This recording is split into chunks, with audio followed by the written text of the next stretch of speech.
Ada di sini bapak-bapak takut sama istri? Berhenti kau jadi laki-laki kalau takut sama istri. Apa mau takut? Nak kita setengah mati cari ikan uang. Saya serius ini Pak Menteri. Coba lihat Pak. Dari pagi kita keluar mikir untuk istri, supaya dia bisa beli emas, supaya dia bisa pakai kudung yang bagus, supaya dia bisa pakai tas yang mewah, supaya dia bisa pakai sepatu yang up to date. Semua kita pikir itu. Mana pernah istri kita mikirkan kita bagaimana supaya kita pakai berlian? Tidak pernah. Kita pikir itu Pak. Bukan cuma di dunia, sampai di akhirat. Makanya tidak masuk akal saya kalau ada suami takut sama istrinya. Mana mau takut? Semua kita tanggung dunia akhirat. Ya, di dunia kita tanggung AC-nya. Di dunia kita tanggung cicilan mobil. Di akhirat kita tanggung lagi dosa istri. Lalu dia kasih takut-takut kita. Bagaimana ceritanya? Lain kalau dia kasih kita modal 10 miliar. Kau sudahlah, kau duduk saja. Kita takutlah nanti habis modal. Tapi kalau kita juga yang cari uang, lalu kita takut sama istri, tidak masuk akal saya.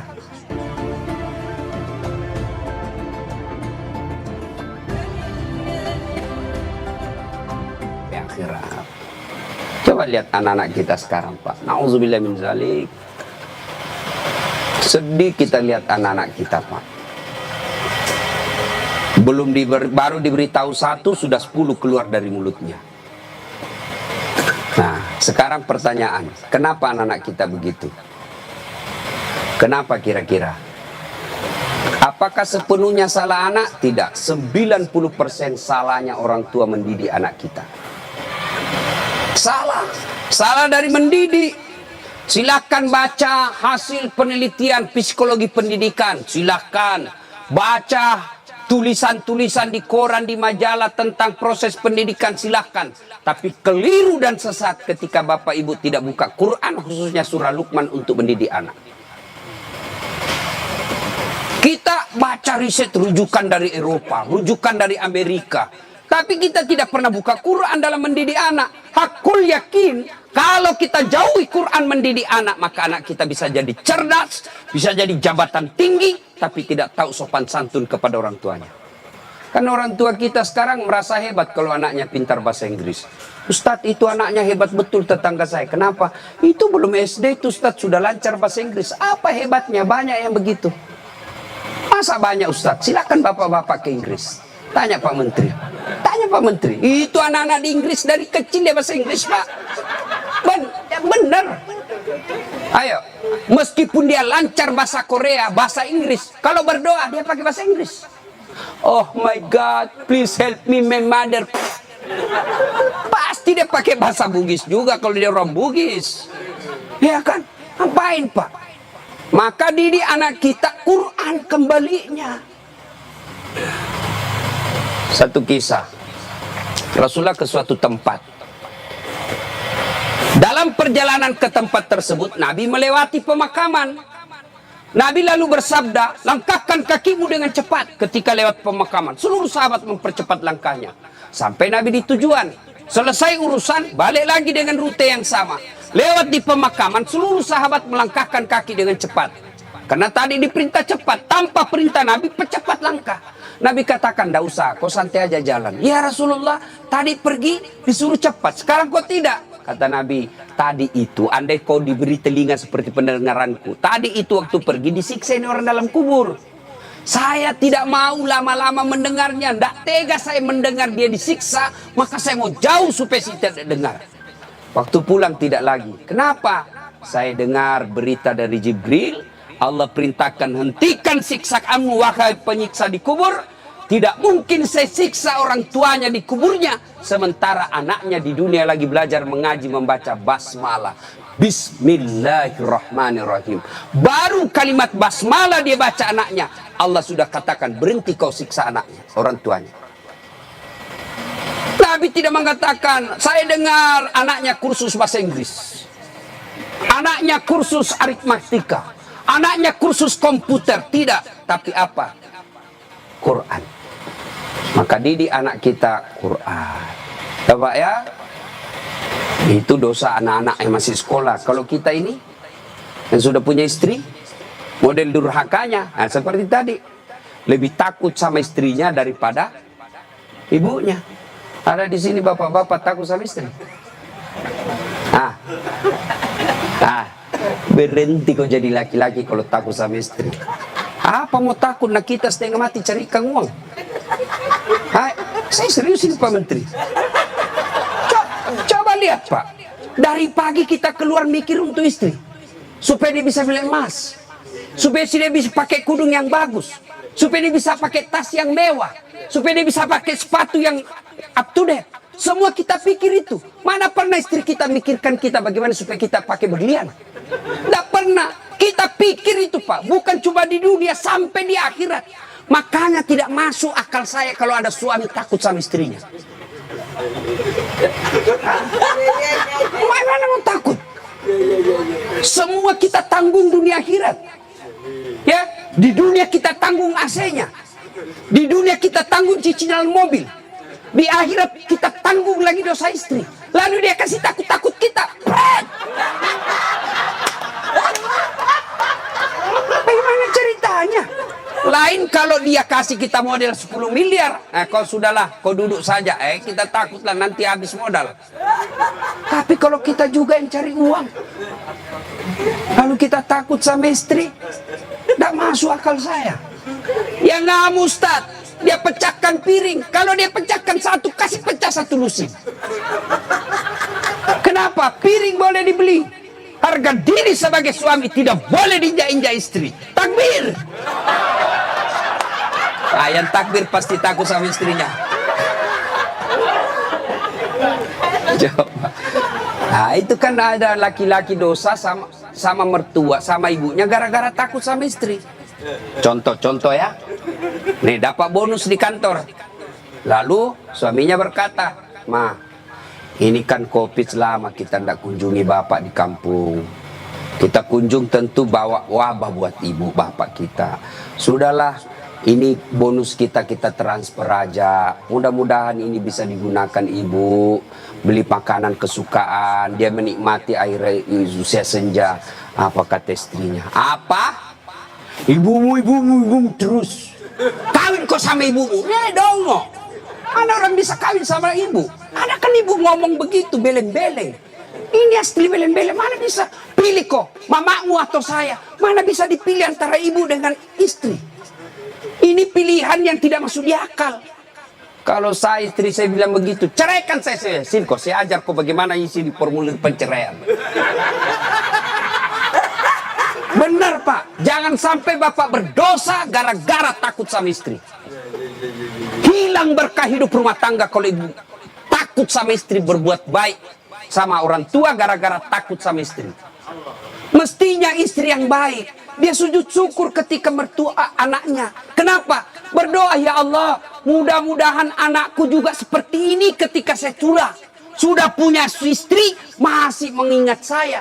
Tapi kalau dari kecil anak kita dipertontonkan tidak boleh berbuat baik sama mertua, maka begitu ibu nanti juga tua, dikasih masuk peti jompo sama anak mantunya. Si mau kok.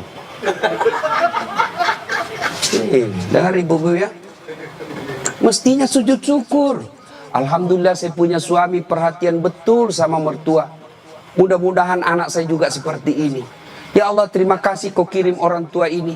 Gara-gara ini orang tua saya punya suami jadi menteri. Andai saja bukan suami orang tua ini punya anak, mungkin suami saya pengangguran. Bersyukur dengan cara apa? Jangan halangi. Dan kita juga suami jangan bersebelah. Mertua juga kita adalah orang tua kita. Konsep Islam itu ada 3 orang tua. 1 ibu bapak, 2 mertua, 3 orang yang pernah mengajari ilmu. Itu orang tua kita. Maka yang baik, datang ibunya suami, istri yang kasih hadiah. Datang orang tuanya istri, suami yang kasih hadiah.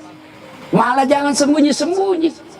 Karena takut sama istri, masuk di dapur mamanya. Mak, jadilah istri saya, mati saya. Beleng-beleng. Ya? Takbir. Jangan sampai bapak menjadi anak durhaka hanya karena takut kepada istri. Itu camkan itu pak. Maka saya bilang sama istri saya, boleh kau marah-marah sama saya. Ada rezeki dari saya, kau habisi duit, itu rezekimu. Boleh kau maki-maki saya kalau kau marah. Boleh kau lempar kepalaku, yang penting tidak dikena. Satu yang tidak boleh sedengar, jangan pernah kau sakiti perasaan ibu saya. Begitu sakit perasaan ibu saya, tidak ada mantan orang tua. Tapi istri, banyak namanya mantan istri. Nah itu harus tegas, ini prinsip buat kita anak.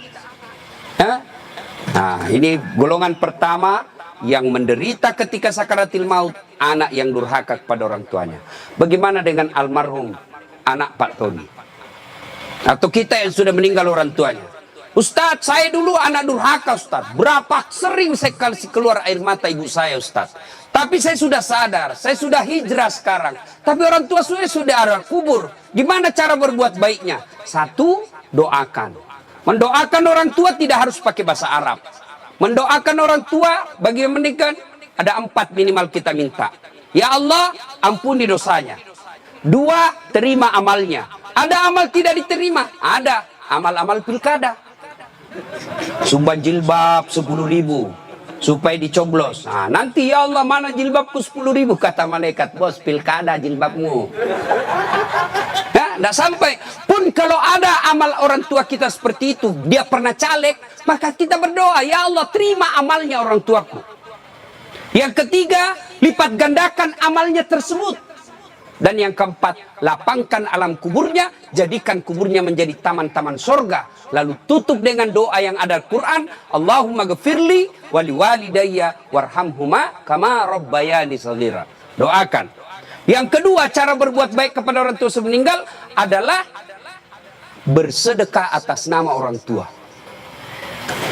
Saudara-saudara sekalian, saya sebagai anak pertama, ini memang ada hak waris kita. Rumah ini kita 4 bersaudara, kita punya hak waris. Tapi inilah peninggalan bapak yang beliau sejak jadi pegawai sampai pensiun mencicil rumah ini. Tidak elok rasanya begitu meninggal, beliau tidak menikmati rumah ini. Lebih baik rumah ini kita jual, kita belikan beliau jadikan masjid.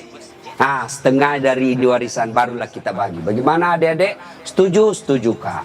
Nah biasa kalau ada begini istri yang menghasut. Apa kek, kau kan anak pertama, masa kau mau diatur sama adekmu dongo ini? Nah, itu biasa itu begitu. Jadi penghasut. Nah, bersedekah atas nama orang tua. Ada lagi yang berkata tidak sampai kalau sudah meninggal Ustaz. Mau bukti bahwa sedekah kepada orang meninggal sampai? Mau bukti? Mau pak? Mau, saya kasih bukti. Gimana caranya? Bapak meninggal dulu, saya kirimkan sedekah.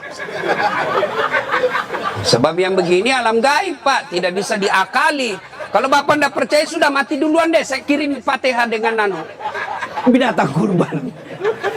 Yang ketiga, cara berbuat baik kepada orang tua sudah meninggal adalah mengunjungi karib kerabatnya. Besok lusa anaknya almarhum ya masih hidup, teman-temannya bapak ketika sudah usur, anaknya sudah menjadi pembesar, maka kunjungi karibnya. Itulah cara berbuat baik kepada orang tua yang sudah meninggal. Dan yang paling konkret, kalau mau berbuat baik kepada orang tua yang sudah meninggal adalah jadilah anak yang soleh atau soleha. Nah ibu bapak saudara-saudara sekalian, nah ini yang perlu diluruskan. Orang datang melayat, 1, banyak injak-injak sunnah Nabi. 2, tidak ada manfaat buat orang meninggal. 3, datang bawa dosa. Coba lihat prakteknya, saya lihat ini. Kenapa saya bilang datang bawa dosa? Datanglah ibu-ibu gaun, kudung hitam, baju hitam, rok hitam, kacamata hitam, payung hitam. Saya tanya, kenapa hitam-hitam? Dia bilang, Ustaz, selebriti. Tidak, sunnah itu putih-putih. Dosa enggak hitam-hitam? Tidak, tapi dicintai Allah dan Rasulnya kalau bapak ibu pakai putih-putih. 2, datang tambah-tambah dosa. Itu tadi sunnah Nabi. Yang kedua, datang tambah-tambah dosa. Kenapa tambah-tambah dosa? Datang cerita jelek aja orang pak. Lewat 1, terutama ibu-ibu tuh.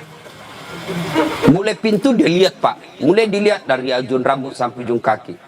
Lewat si Kobi itu, kata orang Bugis, si Kobi nih apa?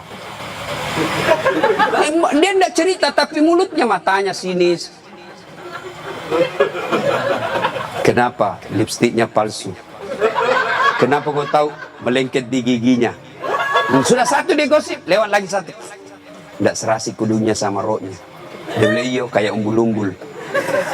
Bahkan Ustadz pun digosipnya. Lewat Ustadz Dasar, itu juga bajunya yang di YouTube. Tadi saya lewat, ada saya dengar, itu juga bajunya yang di YouTube itu Pak Ustadz. Kenapa? Saya pakai baju kau yang sibuk. Nah, itu gosip. Maka ibu majelis taklim saya di Makassar, saya anjurkan. Ibu datang melayat, satu, ada wudhu. Dua, bawa Quran minimal surah Yasin.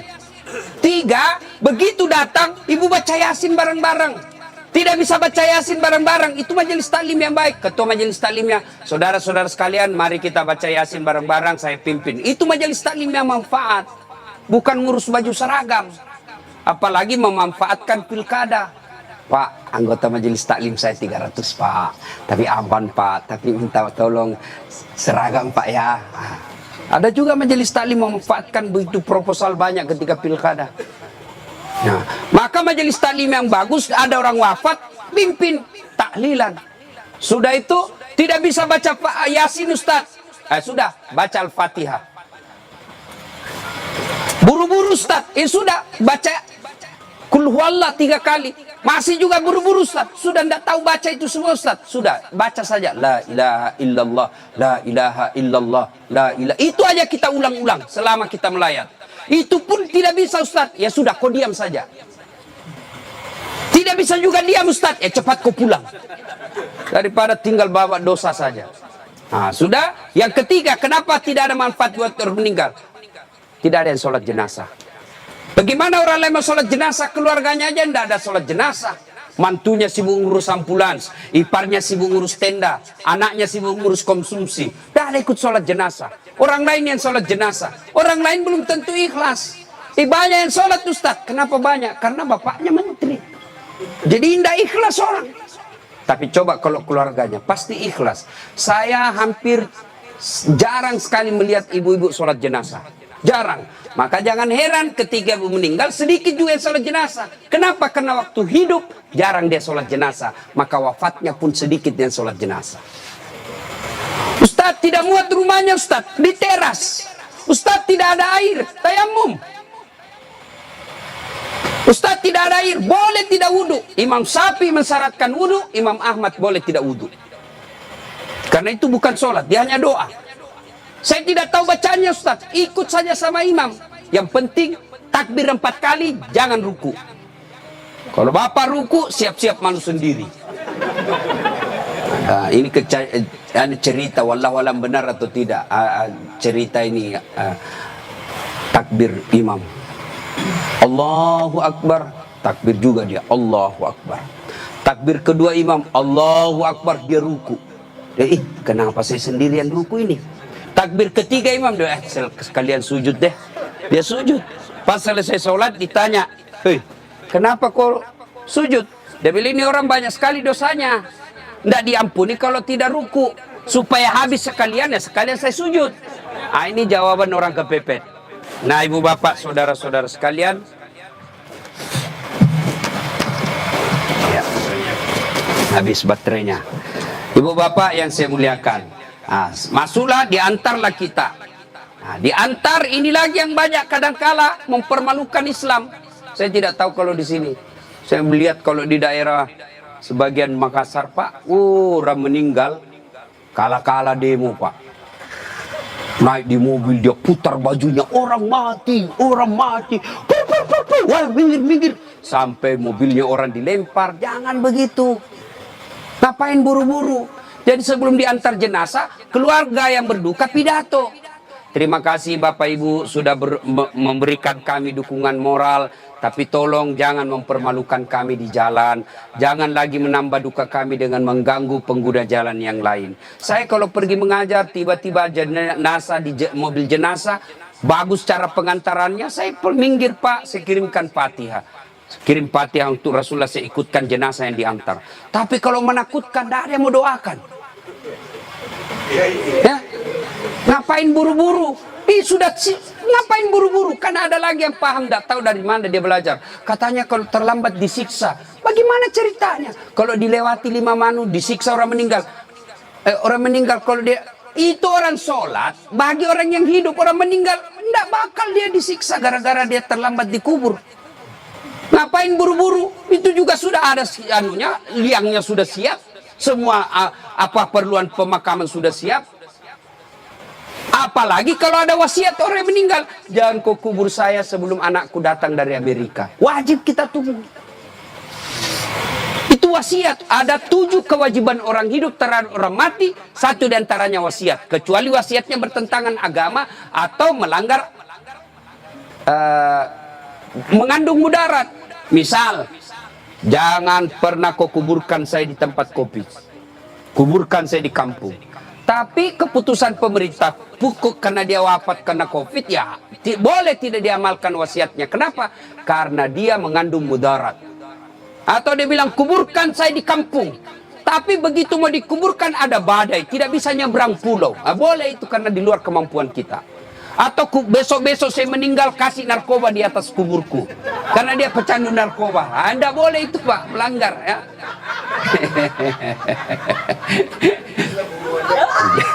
Jadi Bapak, saudara-saudara sekalian, nah sampailah kita di pemakaman.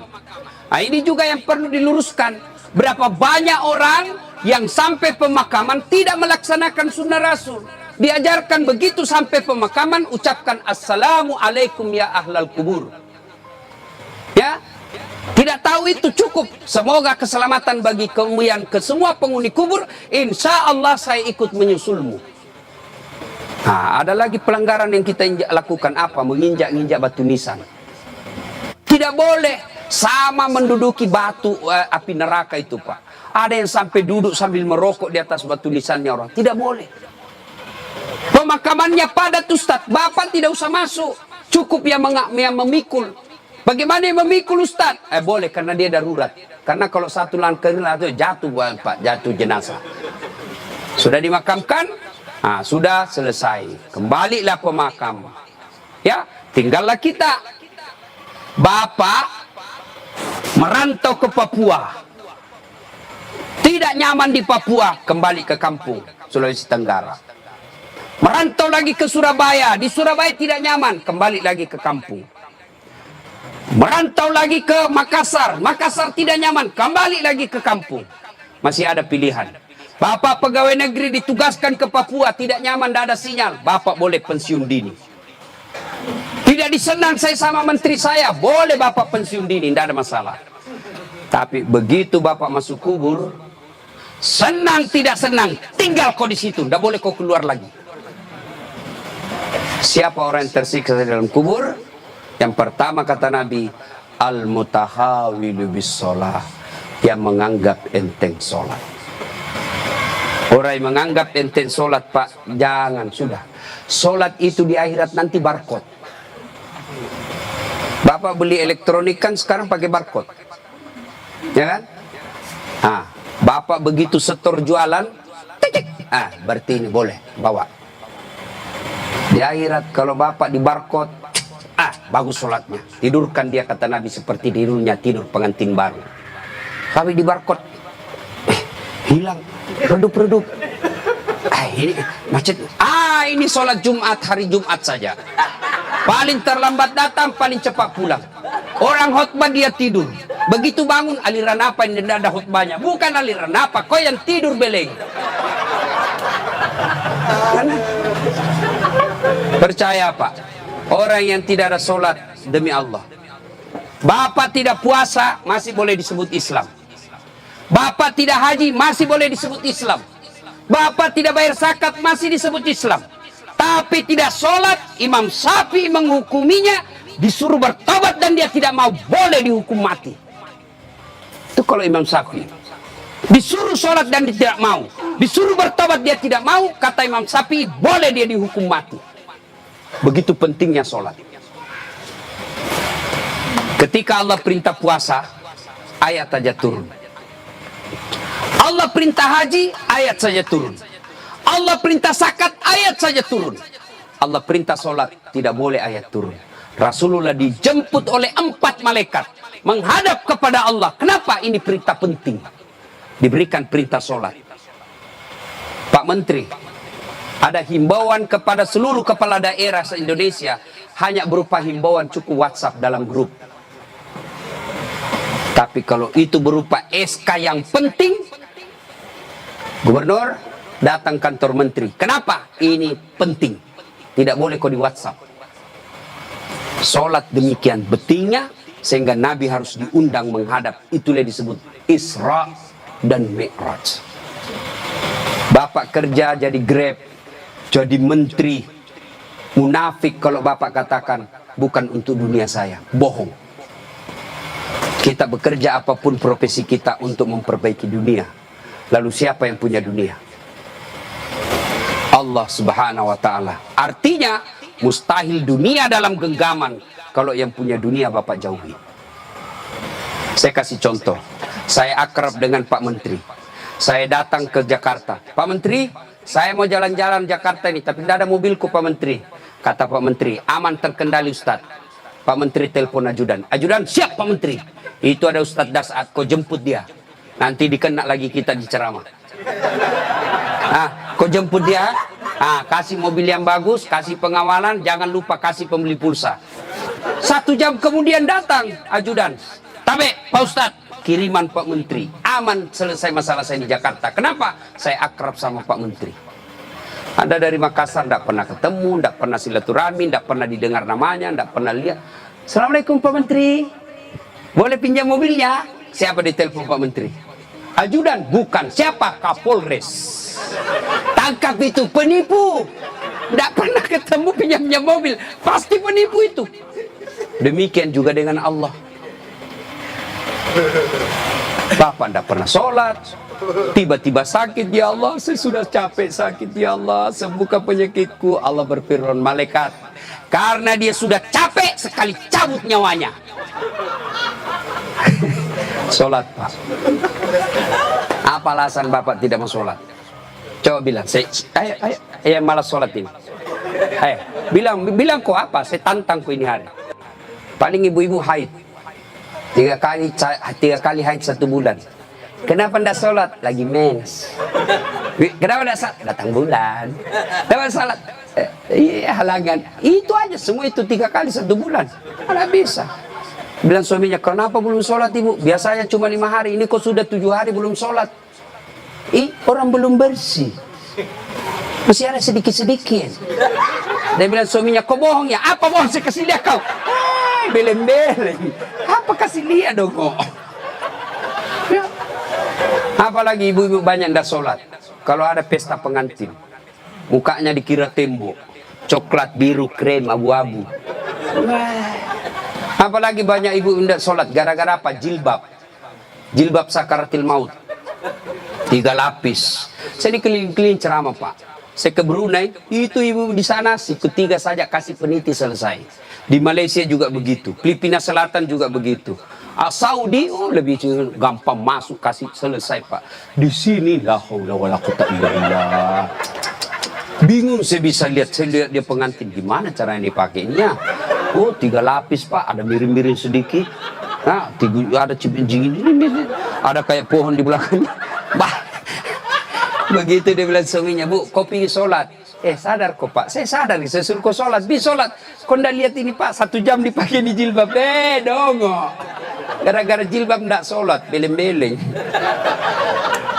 Ya nggak tahu Bu, saya serius ini. Sholat Pak, adik-adik, saya bisa cerita seperti ini karena saya alami. Percayalah Pak, mustahil Allah sengsarakan hidupnya orang baik sholatnya. Tuhan apa yang sengsarakan hidupnya orang baik sholatnya? Udahlah Pak, Bapak mau dekat sama Pak Menteri, tidak usah cari muka sama Menteri. Muka Bapak sudah bagus. Ada juga siapa? Cemen lu men. Kerja aja yang baik. Selebihnya sholat, minta kepada Allah. Kecil buat Allah jadi menteri. Kecil buat Allah dapat proyek, kecil. Jangankan yang tidak masuk, yang masuk akal. Tidak masuk akal Allah kasih. Masuk akal enggak manusia dibakar hidup-hidup bisa hidup? Masuk akal enggak? Enggak masuk akal. Tapi kalau Allah mau, Ibrahim alaihissalam dibakar keluar kedinginan. Masuk akal enggak perempuan hamil tidak pernah disentuh laki-laki? Kata ilmu kedokteran enggak mungkin Ustaz. Tapi kalau Allah yang mau, Siti Maryam lahir Isa tanpa pernah disentuh laki-laki. Cuma sekarang banyak perempuan mau sayangan Siti Maryam. Ada suaminya anak-anaknya, beleng-beleng. Coba.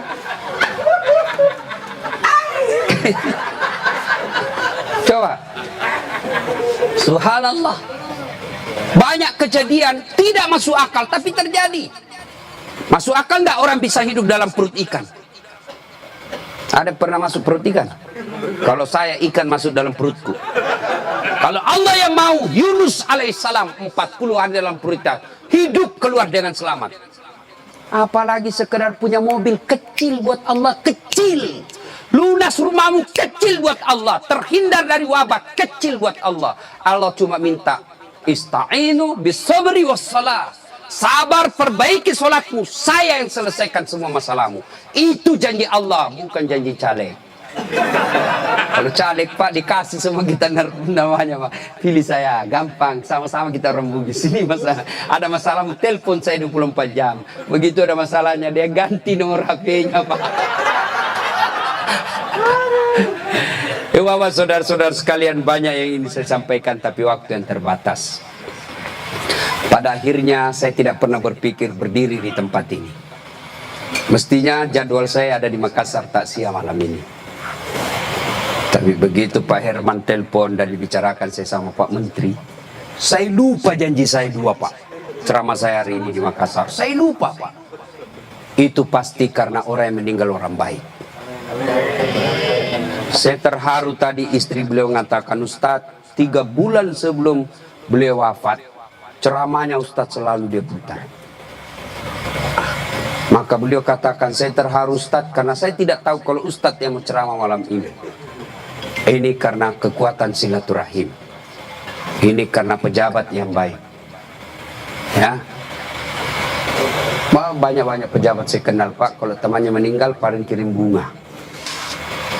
Ini alhamdulillah hadir memberikan dukungan dan mendatangkan Ustadz Das'ad. Nah, coba Iko. Alhamdulillah ya. Bapak, saudara-saudara sekalian, sebelum kita akhiri, saya mau bertanya dan ini pasti dicatat oleh malaikat. Apakah Bapak Ibu bersaksi bahwa almarhum orang baik? Kalau ada dosa dan kesalahan dimaafkan? Catat ya malaikat, inilah menjadi amal kebaikan buat almarhum. Banyak yang ingin saya sampaikan tapi waktu yang sangat terbatas. Untuk ingin mendengarkan ceramah saya lagi, gampang, silahkan buka channel YouTube saya, Das'ad Latif. Nah, jangan lupa like and share. Atau di Instagram Das'ad Latif 1212. Terima kasih. Sebagai kesimpulan, kullu nafsin sa'ikatil maut. Semua yang hidup pasti akan mati. Al mautu babun. Mati adalah pintu yang setiap kita pasti melewatinya. Karenanya yang jadi masalah sesungguhnya bukan mati itu. Yang jadi masalah adalah sudah siapkah kita menghadapi kematian itu. Dan apa bekal sebaik-baik dalam menghadapi kematian? Satu diantaranya takwa. Dan takwa itu operasionalnya, wujud nyatanya. Birrul walidain, berbuat baik kepada kedua orang tua. Dan peliharalah sholat dengan sebaik-baiknya. Demikian, lebih dan kurangnya mohon dimaafkan. Nun wal kalam ya misturun illahi fisabilil haq. Sebelum kita akhiri, mari kita kirimkan suratul Fatihah kepada Rasulullah Muhammad SAW. Khasiat dan keutamanya kita ikhlaskan untuk almarhum Bapak Tony Effendi bin Muslim Effendi. Ila hadratin Nabi Mustafa Muhammad SAW. Summa hususil ruhil almarhum Tony Effendi bin Muslim Effendi. Al-Fatihah.